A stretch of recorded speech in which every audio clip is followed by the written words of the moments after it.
الحمد لله رب العالمين والصلاة والسلام على خاتم الأنبياء والمرسلين وعلى آله وأصحابه ومن تبعهم بإحسان إلى يوم الدين أما بعد. محترم حضرات، کل کے درس میں ہم نے سنا کہ سب سے اچھی دعا اور جو اللہ موسیٰ علیہ السلام کو بتلایا وہ لا الہ الا اللہ ہے، جس میں توحید کی باتیں ہوتی ہیں. ہمارے ساتھ ایک مختصر سی حدیث ہے، دعا ہے جو 4 یا 3 منٹ سے زیادہ نہیں لگے گی، تو میں آپ حضرات سے کہتا ہوں کہ غور سے یہی تو موقع ہے رمضان سننے اور سنانے کا. اس کے بعد تو پھر ہم اور آپ مشغول ہو جاتے ہیں. یہ حدیث ہمارے ساتھ ہے ترمذی کی، جو حسن ہے اور بعض نے حسن لغیرہ بتایا ہے. عن انس رضی اللہ عنہ قال سمعت رسول اللہ صلی اللہ علیہ وسلم يقول قال اللہ تبارک وتعالی یا ابن آدم لو اتیتنی بقرب الارض خطایا ثم لقیتنی لا تشرک بی شیئا مغفرہ. اللہ کے نبی صلی اللہ علیہ وسلم فرماتے ہیں، اللہ تعالی نے فرمایا، حدیث قدسی ہے جس کے الفاظ اور معانی اللہ کی طرف سے ہوتے ہیں.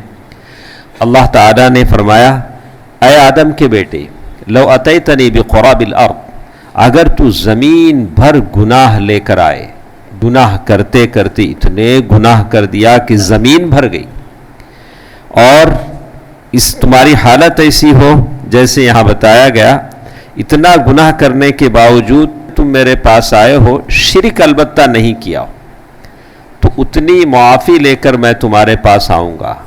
تو سیدھی سیدھی بات ہے کہ شرک کے بغیر ہر گناہ معاف ہو جاتا ہے. اللہ تعالیٰ سے جو متعلق گناہ ہیں معاف ہو جاتے ہیں. البتہ حقوق العباد کے گناہ ہیں، میں کوئی کسی کا موبائل چرا لے اور یہاں بیٹھ کر اللہ سے معافی چاہنے لگے، اللہ معاف کر دے، بلا کہ آپ اس کا حق لے جا کر کسی کی جائیداد چرا لے، یہاں بیٹھ کے معافی چاہے، نہیں، اس کی جائیداد اسے واپس دیں. کہا کہ جو حقوق العباد ہیں وہ تو ہوگا، لیکن یہ مسئلہ ایسا ہے کہ شرک کے علاوہ اللہ تعالیٰ ہر گناہ معاف کرتے. ان اللہ لا یغفر ان یشرک بہ ویغفر ما دون ذلک. آدمی کتنے گناہ بھی کرے، جیسے آج کل ہم نے دیکھا ہوگا سر راہ چلتے چلتے سڑکوں پر دیکھتے ہیں اتنا آدمی، اور وہ پاؤں میں اتنی ڈوری باندھ کے، اور کبھی اتنا موٹا آدمی ہاتھ میں اتنی ڈوری باندھ کے، ارے تو اتنا موٹا ہے، اتنا طاقتور ہے، یہ ڈوری کی کیا ضرورت ہے؟ پیر میں باندھ لیا، ہاتھ میں باندھ لیا، اور اس وشواس کے ساتھ، بھروسے کے ساتھ کہ ڈوری اسے نظر سے بچا دے گی. ایسے بہت سارے مسلمان بھی تو باندھتے ہیں، ان کے ہاتھوں میں ڈوریاں ہیں، کمر میں ڈوریاں ہیں، گلے میں تعویذیں ہیں، اور بھی ان کے الگ الگ اس سے بھروسے ہیں. تو اس سے جو باتیں ہمارے سامنے سمجھ میں آتی ہیں، یہ جو حدیث ہمارے ساتھ کہ الموت علی التوحید الخالص، اگر کوئی توحید خالص پر مرتا ہے تو اس کے تمام گناہ اللہ تعالیٰ معاف کر دیتے ہیں. اس میں تھوڑی تفصیل ہے، تفصیل سن کے ہم بات ختم کر لیتے ہیں.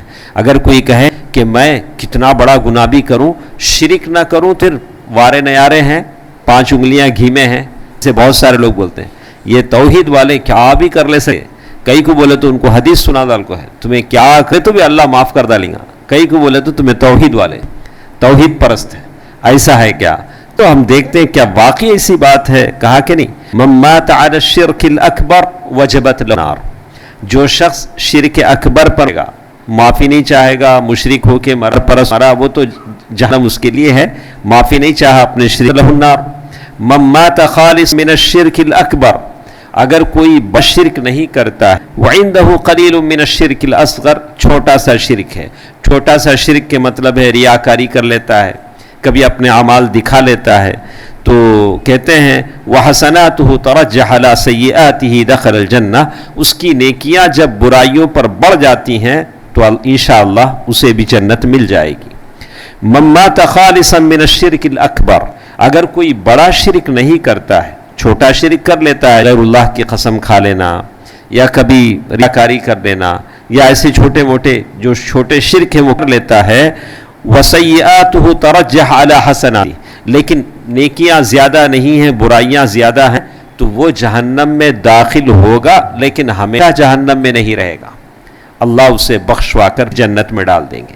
بہرکیف توحید پرست ہمیشہ مزے میں ہے، لیکن جو مشرک ہے، خبر پرست ہے، اور درگاہ پرست ہے، ہمیشہ وہ خطرے میں ہے، اسے توبہ کرنا چاہیے، اللہ تعالیٰ کی بارگاہ میں واپس آنا چاہیے۔ اب عزیزوں سے، رشتہ داروں سے کہیں کہ رمضان کا موقع ہے، اپنے شرک کی آلائشوں سے گیوں سے توبہ کر للواحد ہار کے دربار میں آ جائیں، اللہ تعالیٰ سابقہ تمام شرک کی گندگیوں کو معاف فرمائے، آمین۔ والسلام علیکم ورحمۃ اللہ وبرکاتہ۔